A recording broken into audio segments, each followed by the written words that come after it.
Hello दोस्तों, तो आप लोग कैसे हैं। अगर आप चैनल पर नए हैं तो सब्सक्राइब करना ना भूलें। तो आज हम बात करेंगे यूपी पॉलिटेक्निक की फोर्थ राउंडिंग काउंसलिंग के बारे में, जो कि कल या 27/9/2021 को देर रात को चालू हुई थी और आज 28/9/2021 को 12 बजे तक रहेगी।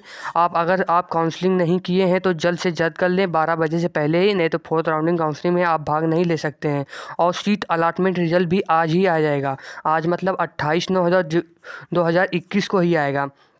जैसा कि आपको पता है कि आज दोपहर तक काउंसलिंग होंगी, तो सीट अलॉटमेंट शाम तक या देर रात तक आ सकती है, क्योंकि दोपहर तक तो काउंसलिंग ही होगी। तो उसके बाद ही आज सीट अलॉटमेंट का रिज़ल्ट आएगा। 28/9/2021 को शाम तक सीट अलॉटमेंट का आ जाएगा आपका रिज़ल्ट।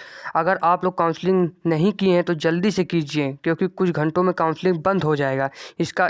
अब सीट अलॉटमेंट का अगर रिज़ल्ट आ जाने के बाद आप रिज़ल्ट देख लीजिएगा, upgcup.com पे जाके अपना आप रिज़ल्ट दे सकते हैं। और इसके बाद रिज़ल्ट देखने के बाद आपको सीट अलॉटमेंट पे मतलब आपको सीट अलॉटमेंट के लिए आपको फ़ीस जमा कर दीजिएगा। और दस्तावेज़ वेरिफिकेशन के लिए आप रजिस्ट्रेशन करते समय, आपने जब रजिस्ट्रेशन अपना किया होगा तो उस समय आप एक सेंटर चुने होंगे अपने उत्तर प्रदेश में। किसी ज़िले को आप एक सेंटर चुने होंगे जहाँ पर आपका डॉक्यूमेंट वेरिफिकेशन होगा। तो डॉक्यूमेंट वेरिफिकेशन का होगा 29/9/2021 को और 30/9/2021 को होगा। 30/9/2021 को शाम 5 बजे तक डॉक्यूमेंट वेरिफिकेशन होगा। अब बात आती है कि आप डॉक्यूमेंट वेरिफिकेशन में कौन कौन से डॉक्यूमेंट्स लगेंगे। तो हम आपको बताएंगे कौन कौन से डॉक्यूमेंट्स लगेंगे। तो सबसे पहले आपको आय जात निवास, अपना कैंडिडेट का आय जात निवास होना चाहिए और उसकी दो फोटोकॉपी हर एक की होनी चाहिए। अगर आप वेरिफिकेशन के लिए जा रहे हैं डॉक्यूमेंट लेकर, तो आप ओरिजिनल डॉक्यूमेंट को भी ले जाइए और दो फोटोकॉपी भी ले जाइए। आय जात निवास हो गया। इसके बाद आप अपना आधार कार्ड की फ़ोटो भी ले जाइए। आधार कार्ड की फ़ोटो नहीं, आधार कार्ड लीजिए और उसका दो कॉपी भी ले जाइए। और इसके बाद आपको चाहिए 10वीं की मार्कशीट, 12वीं की मार्कशीट। जो आप जिस स्कूल में आप पढ़े हैं उस स्कूल में से 10वीं और 12वीं की मार्कशीट ले लीजिएगा। उसका दो टू कापी भी करा लीजिएगा, क्योंकि अभी हमें टू कापी ही जमा करनी होगी। ओरिजिनल तो जमा नहीं करेंगे, लेकिन वो चेक करने के लिए ओरिजिनल भी मांग लेते हैं। और इसका मतलब नेट से भी निकाल लीजिएगा 10वीं और 12वीं की मार्कशीट।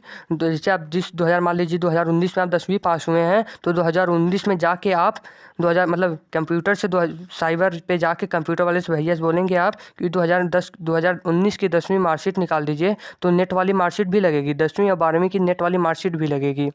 तो मतलब 10वीं 12वीं की मार्कशीट, उसकी दो फोटोकॉपी और नेट वाली मार्कशीट भी निकाल लीजिएगा। और आपका स्वास्थ्य प्रमाण पत्र भी लगेगा। स्वास्थ्य प्रमाण पत्र आपको अपने ही सरकारी अस्पताल से बनवाना होगा या किसी जिला अस्पताल से। ध्यान दीजिएगा, सरकारी अस्पताल आना चाहिए, कोई प्राइवेट अस्पताल से नहीं।